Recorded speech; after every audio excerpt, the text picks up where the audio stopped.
이제 그 다른 교단의 교회에서 이렇게 부목사님 생활을 하셨어요. 근데 우리 교회에 오셔서 그때 이제 목사님하고 우리 또 몇몇 우리 부목사님들 같이 그 천안에서 우리 캠퍼스에서 하는 그 목회자 영성 대회를 가졌습니다. 예, 오시자마자 이제 얼마 안 돼가지고. 근데 한세희 목사님이 그 영성 대회 때 은혜를 참 많이 받으시더라고요. 참 은혜를 많이 받으시고, 제가 그때부터인가 원래부터 그렇게 기도하셨는가 내가 잘 모르겠는데, 생명 되신 하나님 이렇게 꼭 기도를 하셔요. 예, 생명 되신 하나님. 이 개혁주의 생명신학으로 우리 백석교단 목회자 영성대회 때 이제 한 목사님이 은혜를 크게 받으시고, 야, 참 예수님, 우리 주님은 생명 되신다. 우리의 영원한 생명 되신다. 참 이런 은혜가 있었습니다. 제가 참 고맙게 생각하고 너무너무 감사하게 생각합니다. 여러분 오늘 교재 24페이지부터 이제 시작이 되겠습니다. 마지막 3강인데 7가지 우리 개혁주의 생명신학 7대 실천운동 앞 글자만 떼면 신신회영 한하기 이렇게 됩니다. 처음에 1강은 신앙운동, 신학회복운동.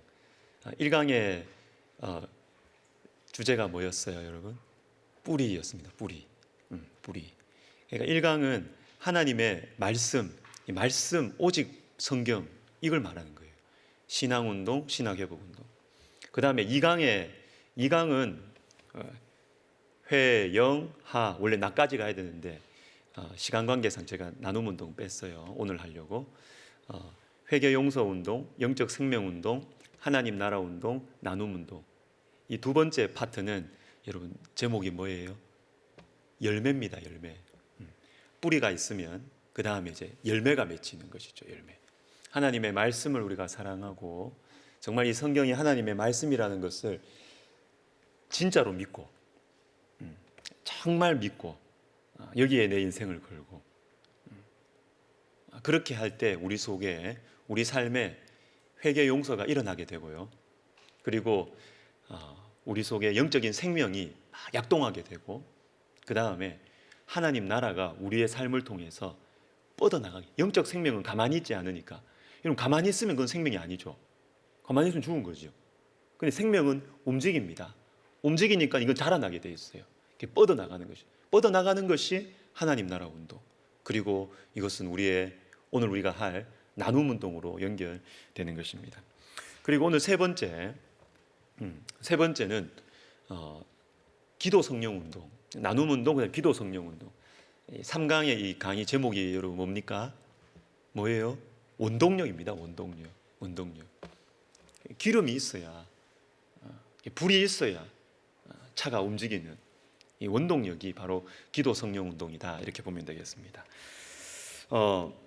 지난주에 우리 회개 용서 운동과 영적 생명 운동 그리고 하나님 나라 운동 이렇게 했는데 그 중에 하나만 어떤 권사님이 그러세요. 어떤 권사님 저하고 이렇게 좀 통화를 하면서 목사님 제가 목사님 그 수요 예배 때 그 강의를 듣고 이 밥을 사야 되는데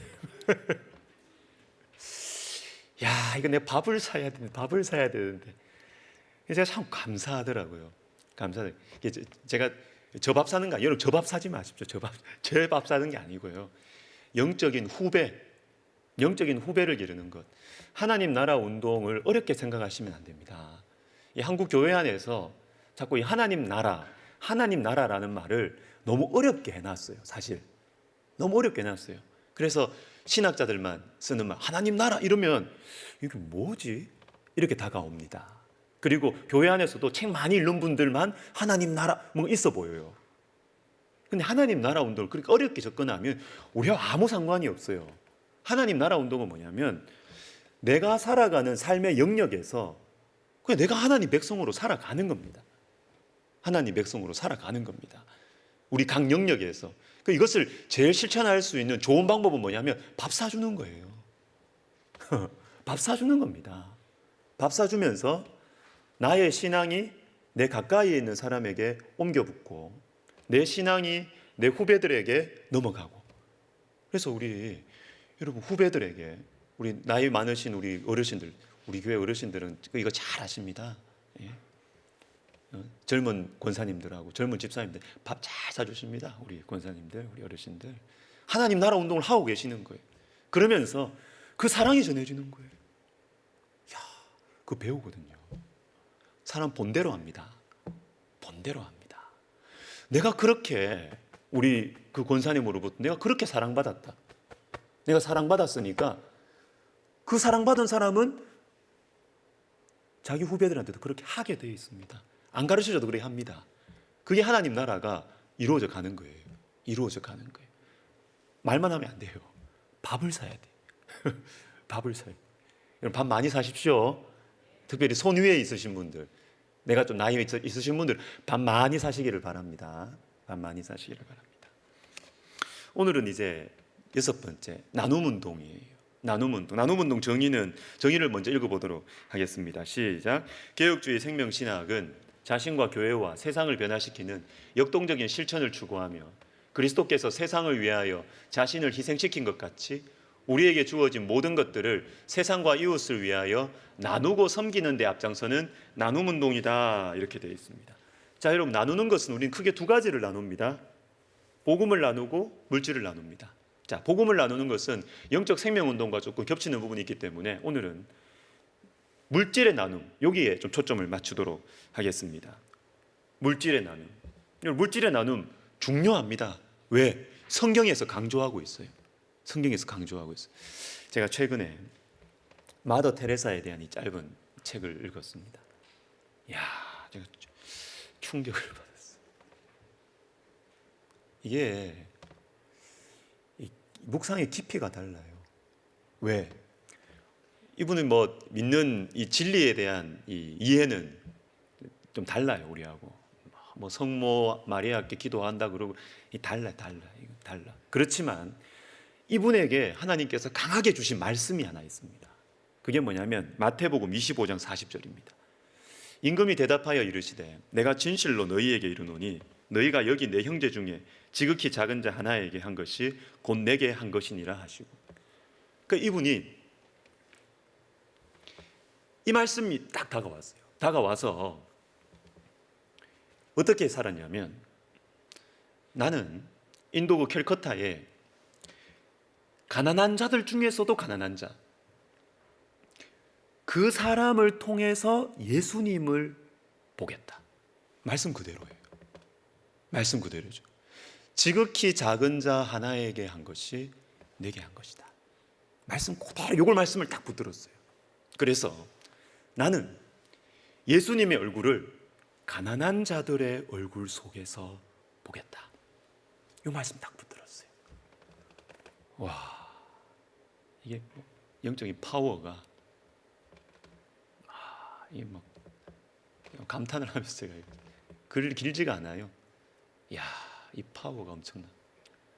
이 말씀 딱 붙들고 나는 가난한 자들을 통해서 예수님의 얼굴을 볼 것이다.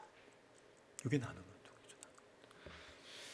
여러분 성경에서 우리에게 나누라 이렇게 설득하시는 접근 방법이 부정적인 접근이 있고 긍정적인 접근이 있습니다. 부정적인 접근이라는 것은 뭐냐면 너희가 이렇게 안 하면 안 돼. 이렇게 안 하면 하나님께서 벌을 내리실 거야. 이런 접근입니다. 출애굽기 22장 21절을 보시면요. 너는 이방 나그네를 압제하지 말며 그들을 학대하지 말라.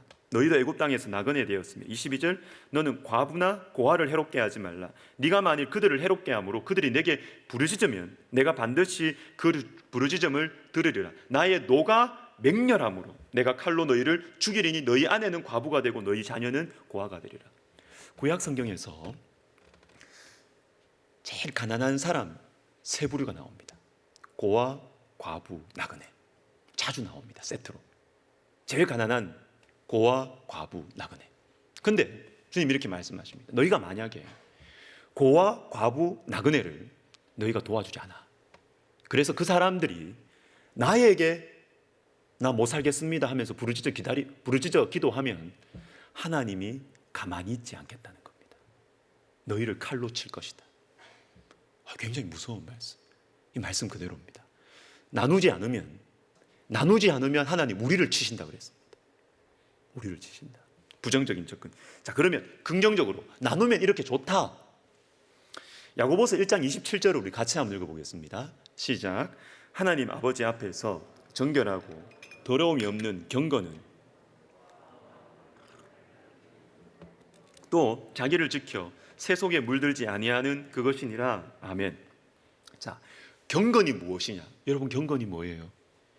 여러분 머릿속에 있는 경건이 뭐예요? 아, 저 사람 참 경건하다. 그러면 여러분 마음속에 어떤 모습이 떠오릅니까? 어떤 모습이 떠오릅니까? 방금 읽은 이 말씀에는 경건을 두 가지로 설명합니다. 두 가지. 뒤에 것부터 볼게요. 두 번째 나오는 것이 뭐냐면 새 속에 너희 자신을 지켜서 새 속에 물들지 않는 것이 경건이다. 이게 우리가 보통 생각하는 경건이죠. 교회에서 생각하는. 저 사람 참 경건하다 그러면 세상에 물이 별로 때가 묻었어요. 사람이 그냥 순수해요. 그런데 이게 두 번째라는 거예요. 두 번째. 두 번째. 성경에서 말하는 첫 번째 경건이 뭐냐? 첫 번째 경건은 고아와 과부를 그 환난 중에 돌보는 것.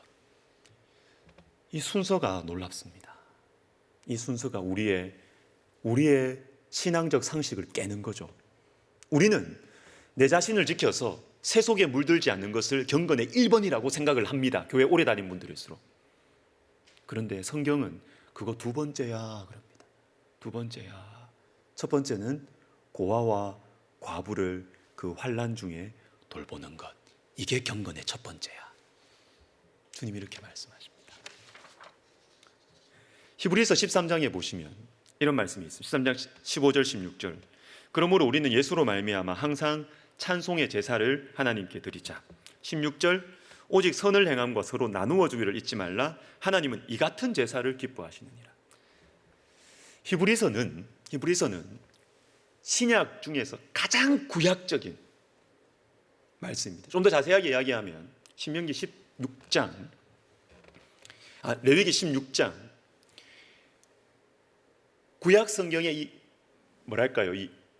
핵심들 중에 핵심이라 대속죄일, 예수님을 명확하게 보여주는 이 대속죄일을 신약 성경에서 집중적으로 풀어준 말씀이 히브리서예요. 그래서 히브리서에는 대속죄일, 즉 하나님과 우리 사이에 예배, 어떻게 제사를 드리며 어떻게 예수 그리스도로 말미암은 영원한 속죄의 제사가 일어났는지, 이게 얼마나 중요한지 이것을 다양한 차원에서 말씀해 줍니다. 그러니까 히브리서에는 제사라는 말이 17번인가 나와요. 많이 나옵니다. 그런데 17번 중에 대부분 15번은 예배에 대한 말씀이에요. 예수 그리스도의 속죄의 제사로 말미암은 하나님과 우리 사이의 관계의 회복, 하나님과 우리 사이에 요걸 이야기하는 것이 제사 15번입니다. 17번 중에. 그런데 17번 중에 두 번이 다른 의미로 쓰입니다. 그게 바로 이것들 말씀이 두 개 다 나와요. 첫 번째, 찬송의 제사다. 찬송이 제사라는 겁니다. 여러분 여기에 성가대 계십니까? 성가대 오른손 한번 들어주시면 감사해요. 성가대 계십니까? 네, 좋습니다. 언제 한번 말씀 시간 나눌 텐데 저는 성가대 굉장히 중요하다고 생각합니다. 노래만 하는 성가대, 저는 물음표. 왜냐하면 찬송의 제사입니다. 그죠? 너무너무 강조하고 있어요. 찬송이 제사라는 겁니다. 히브리서에서 너무나 강조하는 제사, 찬송이 제사라는 겁니다. 그러니까 예배에 너무나 핵심적인 부분이 찬송이에요. 그래서 저는 바라기는 정말 저는 우리 교회 성가대 제가 목회하면서 성가대에 대한 인식이 많이 달라졌습니다. 이전에 성가대 별로 중요하게 생각 안 했거든요. 그런데 우리 교회 제가 딱 목회하면서 우리 2부, 3부 성가대 너무 좋은 거예요. 제 목회에 도움이 되고 제 이 말씀사에게 도움이 된다는 생각을, 성가대가 도움이 되네 이런 생각을 하는 겁니다. 제가 목회를 하면서 얼마나 감사한지 몰라요. 근데 저는 조금 더 꿈을 꿔봅니다. 성가대 가운데 정말 성령의 역사가 일어났으면 좋겠어요. 이건 당연한 겁니다. 왜? 찬송이 제사입니다. 그냥 노래 한 곡 멋있게 부르고 끝내는 게 아닙니다. 성가대는 찬송이 제사입니다. 너무너무 중요합니다. 성가대 안에서 기도에 불이 붙어야 되고요. 정말 성가대 하면서 연습하면서 막 눈물이 나야 되고 찬송하면서 눈물이 나야, 이게 당연한 거라고요. 이게 이상한 게 아니고 불이 붙어야 돼요. 성가대에 불이 붙어야 돼요. 히브리서에서 하나님께 드리는 예배 말고 또 이야기하는 제사 또 하나 마지막, 그것은 나누는 것입니다. 나누는 것입니다. 나누어 주기를 잊지 말라. 이 같은 제사를, 나누는 것을 하나님께 드리는 예배만큼이나 강조하고 있다는 것입니다. 에스더서 마지막 부분 9장 22절에 보면 하만의 이 음모를 다 뒤집고 이제 불임절을 지키죠. 22절에 보면 세 가지가 나옵니다. 이 두 날을 지켜 불임, 이제 두 날이죠. 두 개의 복수가 불임입니다. 불임절 지켜라. 1번. 두 번째, 잔치를 베풀라. 2번. 이날 이렇게 하라는 거예요. 이날 지키라. 어떻게 지키느냐? 잔치를 즐겨라. 두 번째. 네, 세 번째 보세요. 서로 예물을 나누어 주며 가난한 자를 구제하라. 우리에게 좋은 날이 있는가? 우리에게 기쁜 날이 있는가? 그러면 그 날을 지키라. 지킬 때 잔치를 벌여라. 근데 이건 다 우리를 위한 거예요. 근데 마지막에 따라 붙습니다. 가난한 자를 구제하라. 여러분, 이것은 우리의 삶에 실제적으로 적용을 해야 돼요. 실제적으로. 어떻게 적용하면 되느냐? 여러분, 예를 들어서 여러분 손주가 원하는 대학에 딱 들어갔어요. 막 기도한 원하는 대학에 들어갔어요. 너무너무 기뻐요. 그러면 막 불러가지고 가족들하고 막 맛있는 거 먹고 잔치하고, 거기 좋아요. 그렇게 하셔도 돼요. 그렇게 하십시오. 근데 거기서 멈추지 말고, 야, 우리 집안에 이렇게 좋은 일이 생겼으니까 우리 가난한 자를 구제하자. 요거까지 가시길 바랍니다. 요거까지 가시라는, 이게 성경적이죠. 와, 내가 몸이 아팠어요. 몸이 아파서 나았어요. 너무너무 감사해. 그러면 이렇게 하십시오. 너무너무 감사하다. 내가 몸이 아팠다. 입원했다가 내가 나았다. 몸이 아프다 나았다. 이러면 하나님께 헌금하십시오. 하나님이 고쳐주신 거예요. 감사헌금 하십시오. 그리고 가족들과 함께 잔치를 벌이십시오. 맛있는 거 드십시오. 근데 거기서 그치지 말고 교회에, 내 주변에 있는 가난한 사람 도우십시오. 하나님 나에게 좋은 일을 허락해 주셨으면 가난한 사람들 구제하는 것까지, 성도에게 있어서 기쁨과 구제는 한 세트라는 거예요. 한 세트. 좋은 일이 있느냐? 하나님께 감사하고 우리끼리 즐거워하고 그 다음에 가난한 자를 돕는 것까지 가는 거예요. 멋있지 않습니까? 자, 그러면 우리가 이 나눌 때 어떤 자세로 나누어야 되느냐 하면, 여러분 그냥 내가 이렇게 사람 구실을 해야지 하면서 나눠야지, 이게 아니고요. 복음적 나눔이 있습니다. 복음적 나눔. 첫 번째가 뭐냐면, 나눔의 자세는 내 것이 주님의 것이라는 거예요. 내 거다 생각하면 얼마나 아깝겠어요. 그리고 나누어 주고 나서도 얼마나 유세하고 싶겠어요. 내 거 나눴는데 내가 얼마나 대단해요. 그리고 내가 나눴는데 이거 받은 사람 고마워 안 하면 얼마나 화가 나겠어요. 내 건데. 그런데 이게 내 게 아니고 주님의 거다 이런 생각을 하면 그 마음에서 벗어나겠죠. 주님의 거다. 고린도전서 4장 7절에 같이 읽습니다. 내게 있는 것 중에 받지 아니한 것이 받지 않은 것 같이 자랑하는, 받았다는 것입니다. 다. 우리 나눔의 자세가 뭐냐면 다 받은 것을 나누어 준다. 다 받은 것을. 프랭크 루박, 저도 자주 이야기하고 하는데, 이 프랭크 루박의 이 권능의 통로라는 이 책에 보면 이분이 이런 얘기합니다. 자기 체험이에요. 이분 책은 굉장히 실제적입니다. 그래서 실제적이라서 제가 볼 때는 좀 선을 넘는 것도 있어요.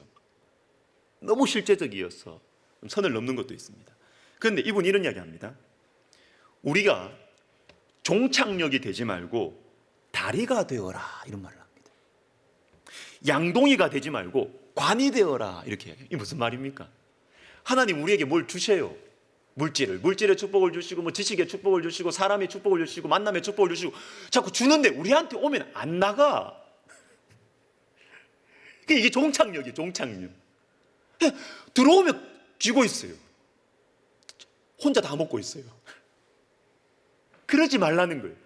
종착역이 되지 말고 하나님 주시면 다리가 되라는 거예요. 연결시켜주는 다리. 하나님 주시면 양동이로 다 받아서 내 혼자 그냥 이렇게 하지 말고 관이 되라는 것입니다. 관이. 이분이 그럽니다. 우리가 다리가 되고 관이 될 때 하나님의 능력을 받는 비결이 거기에 있다. 하나님의 능력이 왜 나에게 임하지 않는가? 하나님의 축복이 왜 나에게는 조금 주님 마시는가? 움켜쥐고 있으니까. 안 나눠주니까. 더 주시면 안 돼요. 우리 자신을 위해서도 안 돼요. 안 주니까 계속 주면 우리가 망하거든요. 우리가 썩어요. 그래서 주님이 우리를 위해서 안 주시는 거예요. 흘려보내십시오. 흘려보내시고 나누십시오. 그러면 주님이 더 주세요. 주님이 더 주세요. 이분이 그럽니다. 하나님의 영이 우리 속에 막혀 있으면 영적 소화불량이 생긴다. 소화가 안 돼요. 두 번째, 받은 것으로 나눠주는 것입니다. 출애굽 23장 9절을 보시면 너는 이방 나그네를 압제하지 말라. 너희가 애굽 땅에서 나그네 되었은즉. 하나님께서 우리에게 나그네 압제하지 말라고 하십니다. 왜? 이유가 있습니다. 이유. 너희가 인격이 되잖아. 이렇게 말씀하지 않으십니다. 너희가 애굽 땅에서 나그네 되었었기 때문에 네가 그 사정을 알잖아. 그 말씀을 하시는 겁니다. 네가 나그네 돼 봤었잖아. 그러니까 나그네 심정 알 거 아니야. 요한복음 13장 34절에 새 계명을 너희에게 주노니 서로 사랑하라. 내가 너희를 사랑한 것 같이 너희도 서로 사랑하라. 서로 사랑해라. 주님 왜 그렇게 말씀하십니까? 내가 사랑했잖아 너희들. 이게 복음적 나눔의 자세예요. 세 번째, 복이 되라는 것. 이거는 우리 인생에 대한 굉장히 어떤 이 전환이 일어날 수 있는 신년 새벽기도 신년 특세 때 나누었던 말씀입니다. 창세기 12장 2절에 보시면 내가 너로 큰 민족을 이루고 내게 복을 주어 내 이름을 창대하게 하리니 너는 복이 될지라. 3절에 땅의 모든 족속이 너로 말미암아 복을 얻을 것이니라 하신지라. 이게 추상적이에요. 그죠? 복이 되라. 뭡니까 그냥? 내가 그냥 가서 가만히 있으면 복이 되는 겁니까? 이 뭡니까 이게? 실제적으로 적용을 해야 돼요. 적용을. 어떻게 적용하느냐? 나를 만난 사람들이 나 때문에 인생이 풀려야 돼요. 나를 만나서 잘 되는 겁니다. 진짜로. 잘 되는 겁니다. 나 만나서 잘못되는 것이 아니고 나를 만났기 때문에 잘 되는 겁니다. 잘 되는 겁니다. 그 사람 잘 되기 위해서 내가 애써주는 겁니다. 잘 되기 위해서 애써주는 겁니다. 이게 복이 되는 겁니다. 이게 실제적인 적용이 복이 되는 것입니다. 그리고 네 번째, 우리가 나눌 때 어떻게 나누어야 되느냐? 은밀하게 나누어야 돼요. 은밀하게. 마태복음 6장 3절 우리 같이 읽습니다. 3절 4절 시작. 너는 구제할 때에 모르게 하여 내 구제함을 은밀하게 하라. 은밀한 중에 보시는 너의 아버지께서 갚으시리라. 갚으시리라. 구제할 때 은밀하게 해야 됩니다. 은밀하게. 주님 여기 산상복음에서 계속 이어서 말씀하시죠. 사람에게 상을 받으면 하늘에서 받을 상 없다. 사람에게 칭찬받고 목사님 정말 사랑이 많으십니다. 장로님, 권사님 정말 이렇게 많이 섬기시니까 대단하십니다. 하늘상 없어요. 하늘상 없어요. 다 받은 겁니다 이미. 은밀하게 나눌 때 하늘에 계신 너희 아버지께서 너희에게 상을 주시리라. 상을 주시리라. 여러분, 우리 교회에 이거 있는 거 아십니까? 이거 있는 거 아십니까? 좀 활발하게 좀 하세요. 우리 간사님 지정헌금 좀 가끔 들어옵니까? 예, 가끔 들어오는데 감사하네요. 간사님이 이게 받아가지고 전달해 주시거든요. 받는 사람만 이름 쓰고 주는 사람 이름 안 써요. 안 쓰게 해요. 진짜 이 말씀 그대로 하는 겁니다. 이 말씀 그대로. 내가 돕는 거 표 안 내게. 받는 사람 이름만 딱 써서. 여러분, 이 지정헌금이 저는 우리 교회 안에서 정말 활발하게 좀 일어났으면 좋겠어요. 그러면 우리 교회 성도들 복 받습니다. 우리 교회 성도들 복 받습니다. 은밀하게 구제할 때 하늘에 쌓아둔 이 썩지도 않고 쇠하지도 않는 보물이 쌓이는 것이죠. 우리가 나눌 때 많은 축복을 받습니다. 잠언 11장 24절을 보시면 우리 같이 읽습니다. 시작. 흩어 구제하여도 더욱 부하게 되는 일이 있나니 과도히 아껴도 가난하게 될 뿐이니라. 구제를 좋아하는 자는 풍족하여질 것이요 남을 윤택하게 하는 자는 자기도 윤택하여 지리라. 많이 돕는 사람은 자기도 윤택해집니다. 자기도 윤택해집니다. 이어진 이 말씀 또 두 말씀 더 읽읍시다. 다 좋은 말씀, 너무 좋은 말씀. 29장 14절 읽습니다. 왕이 가난한 자를 성실히 신원하면 그의 왕위가 영원히 견고하리라. 야, 내가 있는 자리가 불안하다. 야, 내가 있는 자리 위태롭다. 여러분, 가난한 자를 성실히 신원하십시오. 가난한 자를 성실히. 일을 열심히 하고 하는 것도 중요하지만 하나님 말씀대로 하면 가난한 자를 열심히 도우십시오. 그러면 그의 왕위가 영원히 견고하리라. 잠언 19장 17절 같이 읽습니다. 가난한 자를 불쌍히 여기는 것은 여호와께 구워드리는 것이니 그의 선행을 그에게 갚아. 야, 이건 결정적인 말씀이에요. 우리가 가난한 자를 불쌍히 여겨서 나눠주면 그건 뭐냐? 하나님이 우리한테 빚쟁이가 된다는 겁니다. 놀라운 말씀 아닙니까? 얼마나 이게 가슴 설레요. 든든합니다. 진짜. 내 거 나눠주면서 아깝다. 이 돈이 있으면 내가 자식들한테 뭐 해줄 건데, 손주들한테 뭐 해줄 건데. 이게 아니고 딱 도우면서 우리 마음속에 이 믿음이죠. 이게 말씀을 믿는 믿음이죠. 나는 지금 하나님께 도와주는 거야. 하나님께 구워주는 거야. 엄청난 동기부여가 되지 않습니까? 동기부여. 말씀의 원리입니다. 가난한 자를 불쌍히 여기면 여호와께 구워주는 것이다. 주님 갚아주시리라. 언제 말씀드린 적이 있는데 조지 뮬러의 이 자서전에 보면 이런 질문을 우리가 할 수 있는 질문을 합니다. 수입이 적은 형제도 나누어야 되느냐? 수입이 적은 형제도 목사님 저는 한 달 딱 살면 그냥 생활비 땡이에요. 그냥 나눠줄 거 없어요. 저는 뭐가 나눠줄 게 있어요? 저는 돈이 없어요. 그러면 나눠주지 말아야 되느냐? 여기에 대해서 조지 뮬러가 이렇게 이야기합니다. 지금까지 당신의 수입이 그렇게 적은 것은 당신 스스로를 위해 모든 것을 사용해 왔기 때문이라고 생각해 본 적이 있는지요? 하나님께서 더 많은 것을 당신에게 주셨더라도 당신은 그것을 병든 자를 돌보거나 일자리를 잃고 당신의 도움을 필요로 하는 사람을 위해서 사용하는 대신에 당신 스스로의 만족을 위해서 사용했을 것입니다. 수입이 적은 형제는 나누는 것이 교회 내의 소수 부자들의 일이 되어야 한다고 생각한다. 그 결과로 그는 스스로의 영혼을 강탈하게 되는 것이다. 조지 뮬러가 이런 말입니다. 조지 뮬러 여러분 가난했습니다. 내일을 모르고 살았던 사람이에요. 이 사람의 체험에서 나오는 겁니다. 체험에서. 가난한 나도 내일 그 2천여 명의 고아들을 먹일 빵이 없어요. 빵이 없어요. 그런데도 나누고 성경하고 했던 게 조지 뮬러입니다. 가난한 사람은 가난하다고 나누지 말아야 되느냐? 날 좀 도와달라. 계속 도움을 받으려고 그래요.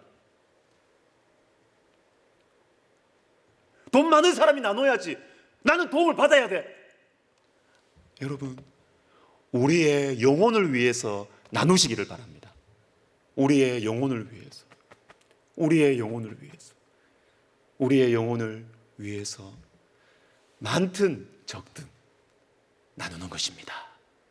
이것이 우리에게 축복의 통로가 되는 거예요. 기도 성령 운동 보겠습니다. 기도 성령 운동을 보시면 기도 성령 운동의 정의가 이렇습니다. 우리 같이 한번 읽어봐요. 박스 안에 있는 거. 개혁주의 생명신학은 오직 성령만이 신앙운동, 신학회복운동, 회개용서운동, 영적 생명운동, 하나님 나라운동, 그리고 나눔운동을 가능하게 하심을 고백하며 모든 일에 간절한 기도를 통하여 성령의 인도하심과 역사하심을 구하는 기도 성령운동이다.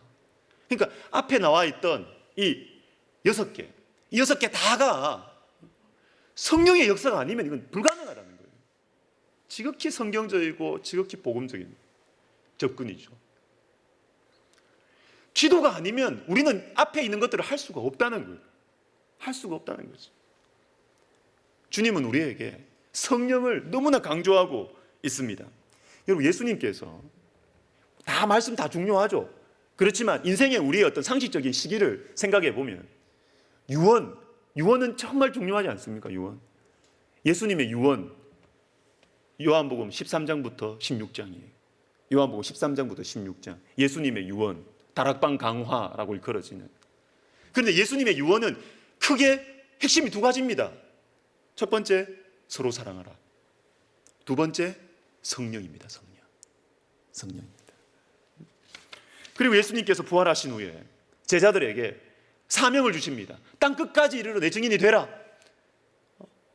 그리고 내가 아버지께서 나를 보내신 것 같이 내가 너희를 보내노라. 요한복음 20장.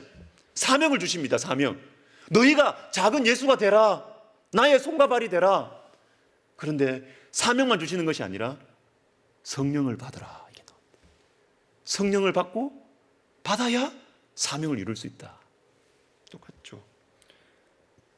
여러분, 성령은 우리에게 역사하시는 방식이 크게 두 가지예요. 우리에게 역사하시는 방식. 물론 성령은 제가 이거 이번 주 말고 다음 주 금요기도회 때 이거 다룰 겁니다. 성령의 역사하시는 방식. 크게 두 가지예요. 뭐냐면 위에서 임하시는 방식이 있고요. 안에서 내주하시는 방식이 있습니다. 임하시는 방식과 내주하시는 방식. 임하시는 방식은 성령의 능력입니다. 성령의 은사입니다. 이거는 일을 하게 하죠. 그러나 내주하시는 성령의 역사하심은 우리의 인격을 바꿉니다. 성령의 열매다. 이렇게 나오죠. 갈라디아서 5장에. 여러분, 우리에게 성령의 역사와 성령의 이 은사, 임하시는 성령의 역사와 그리고 내주하시는 성령의 역사, 이 두 가지 다 우리가 기도했으면 좋겠습니다. 자, 우리가 성령이 중요한데 이 성령을 우리가 받기 위해서, 성령이 우리 가운데서 역사하기 위해서, 성령이 내 안에 있는 육체의 이 정욕, 나의 염려, 두려움 나눠주려니까 불안해서 못하겠어요. 계산이 안 나오는데 어떻게 나눠요? 가계부 계산이 안 나오는데 어떻게 나누냐고요, 이걸. 우리 속에 성령은 자꾸 나누라고 하고 말씀은 우리에게 나누라고 하는데 인간적인 육신의 욕심은 계산이 안 나오는데 이거. 그때 기도해야 되죠. 그때 기도하고 성령을 구할 때 우리는 성령과 함께 나눌 수 있는 겁니다. 나눌 수 있는 겁니다. 그러니까 기도가 중요한 것이죠. 기도가. 에베소서 6장에 보시면요, 6장 10절부터 20절까지 전신갑주 나오죠. 전신갑주 쭉 나옵니다. 쫙 나오는데 마지막에 18절에 17절까지 전신갑주 무기에 대한 설명 쫙 나오고 나서 18절에 무슨 말씀이 나옵니까? 모든 기도와 간구로 이렇게 나오는 거죠. 마치 이 기도와 간구는 앞에 나와 있는 모든 이 무기들을 움직이는 스위치 같은 거라는 거예요. 아무리 좋으면 뭐예요? 스위치 안 올리면 움직이지를 못하는데. 차가 아무리 좋으면 뭐예요? 기름이 없으면 못 가는데. 기도 성령 운동은 원동력이다. 원동력이다라는 것입니다. 마가복음 9장 29절에 기도 외에 다른 것으로는 이런 종류가 나갈 수 없느니라. 주님 분명히 말씀하시죠. 기도 외에 이런 것 종류 나갈 수 없다. 기도 외에. 자, 그런데 우리의 현실을 보면 참 기도가 약화된 것 같아요. 기도가 약화되고 성령에 대한 거부감이 참 우리 속에 많아졌습니다. 뭐 여러 가지 이유들이 있겠지만. 자, 우리 교회 이야기를 좀 하겠습니다. 우리 교회 금요기도회 이야기 안 할 수가 없죠. 자, 저는 금요기도회에 처음 이렇게 물론 있었지만 금요기도회를 좀 열심히 해야 되겠다 이렇게 한 것은 제가 그렇게 배워왔어요. 목회는 기도라는 거고요.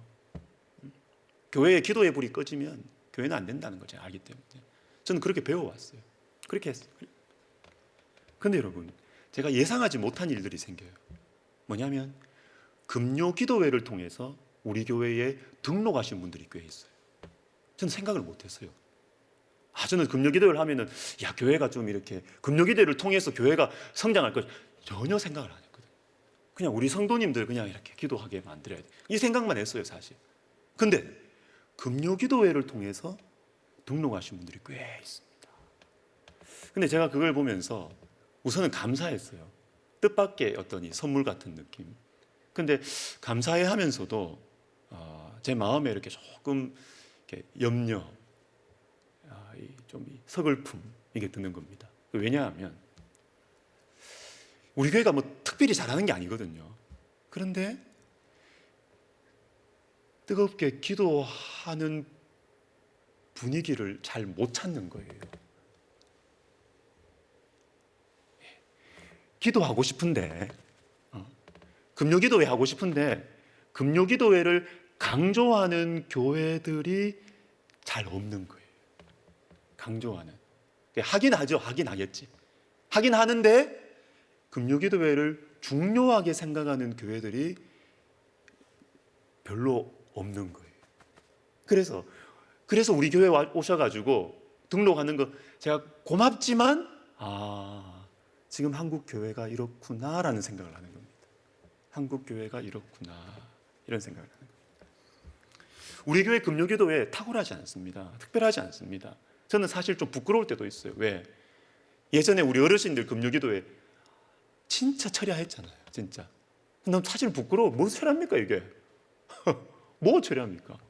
8시 모여가지고 뭐 10시까지도 잘 안 가잖아요. 참 저는 이게 참 우리 어르신들 생각을 하면 이게 참 더 기도해야 되지 않는가 이런 마음의 부담도 있거든요. 특별하지 않아요. 그런데 어떤 집사님이 저한테 그래요. 어떤 남자 젊은 집사님이 저한테 목사님 설교 좀 다른 거 아십니까? 그래요.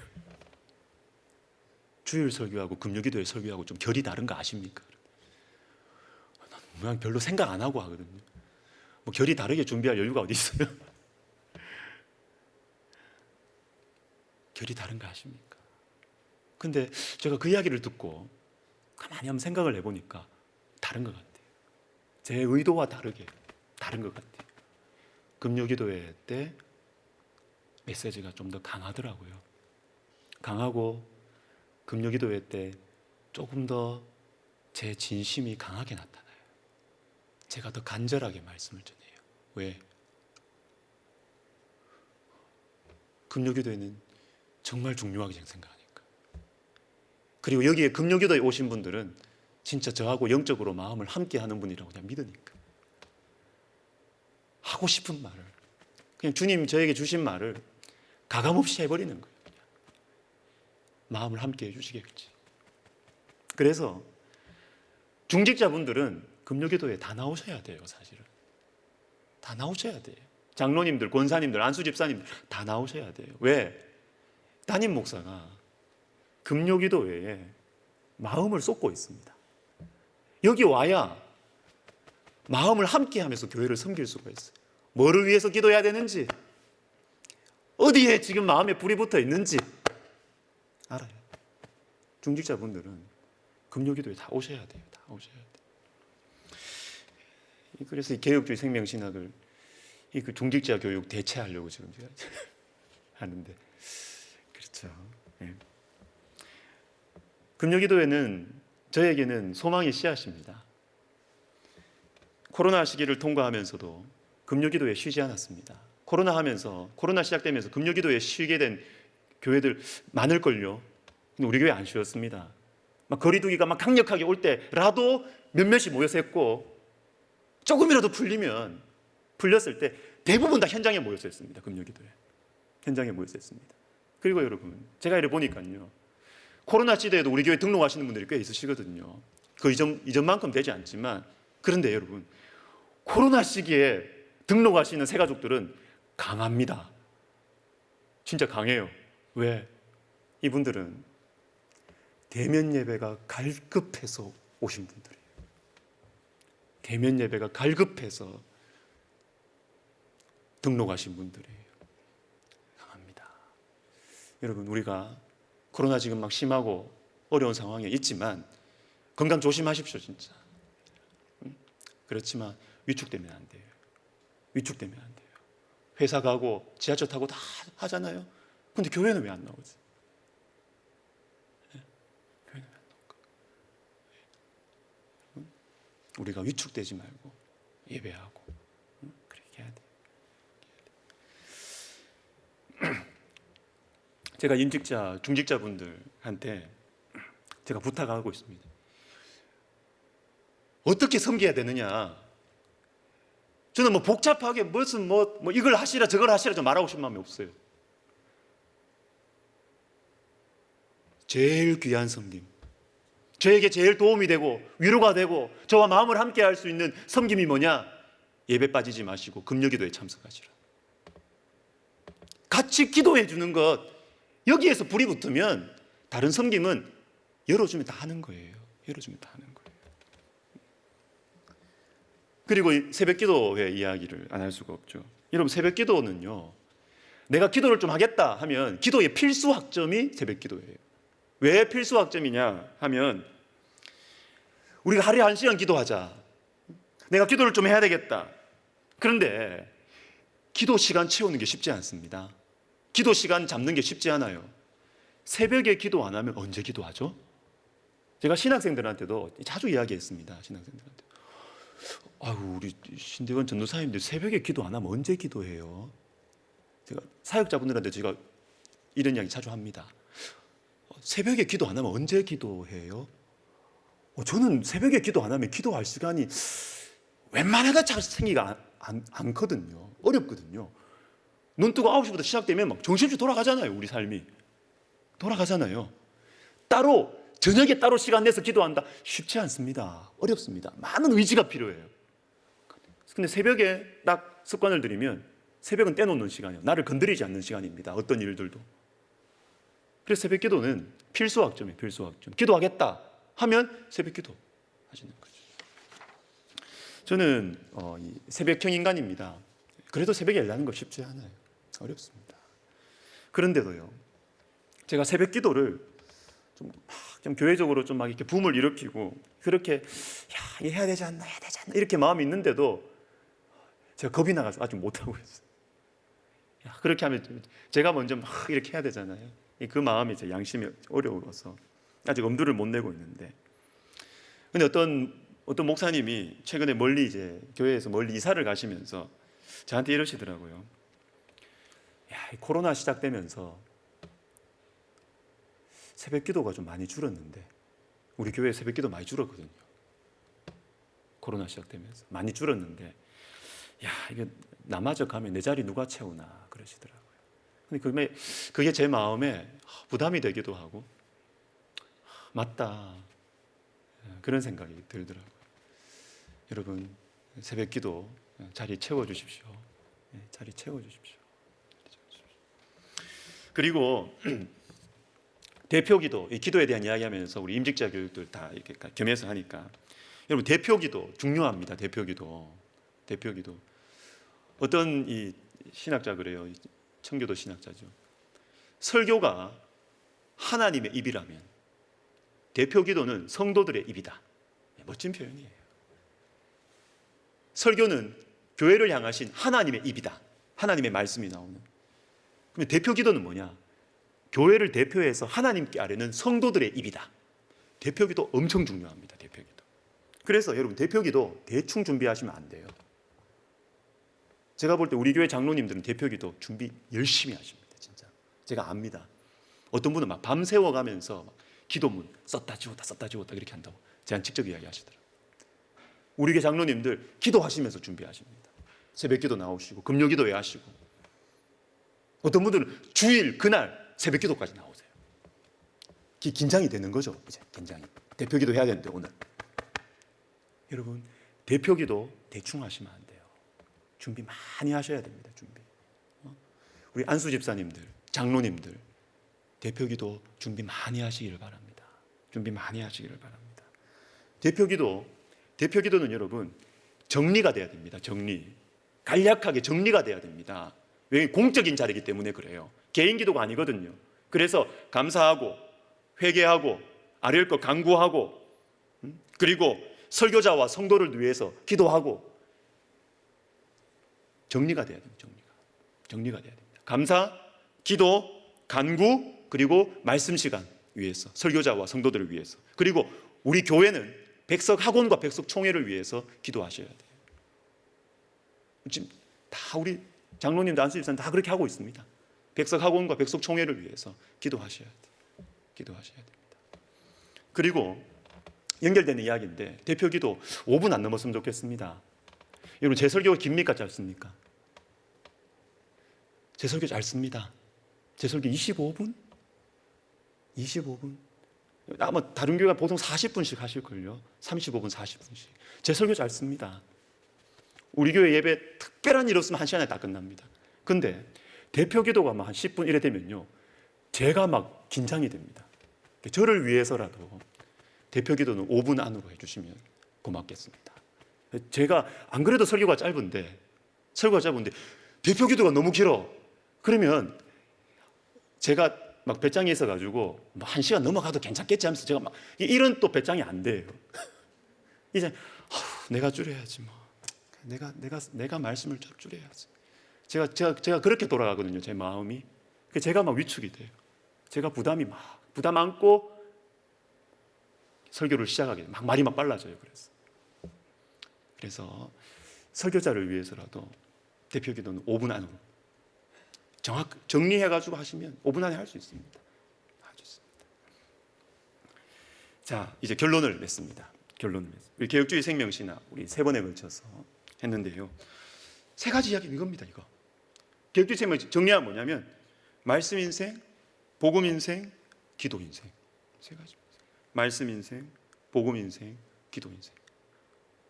표어로만 그치지 말고 실제로 말씀을 읽는 것입니다. 실제로 말씀에 순종하는 것입니다. 2번째, 복음 인생.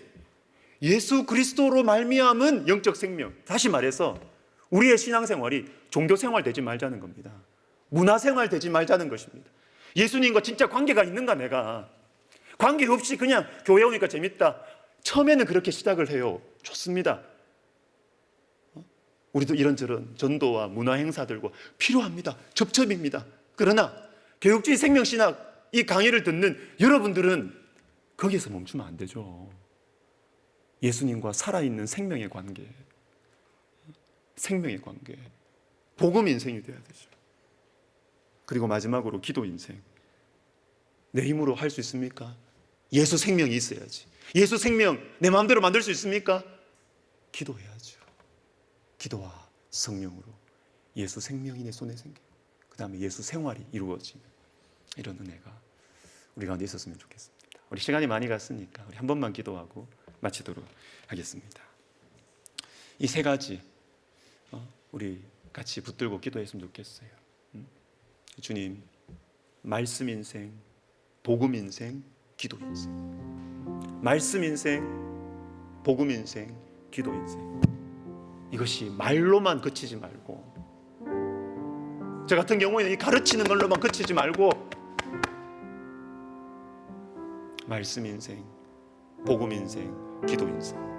그래서 예수 생명, 예수 생활 우리 모든 백석 가족들 될 수 있도록 우리 시간 같이 기도하고 마무리하겠습니다. 하나님 아버지 감사합니다.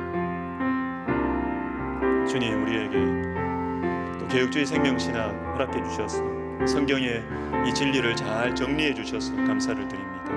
하나님 아버지, 좀 우리 백석 가족들이 정말로 말씀 인생 되게 해주시고 기도 인생 되게 해주시고 하나님 복음 인생 되게 하여 주시옵소서. 오 하나님 아버지, 주님 은혜 베풀어 주시옵소서. 우리가 실제로 말씀을 읽고 실제로 기도하고 실제로 예수님과 살아있는 생명의 관계가 될 수 있도록 하나님 우리가 정말 주님의 은혜를 구하는 저희들 되게 하여 주시옵소서.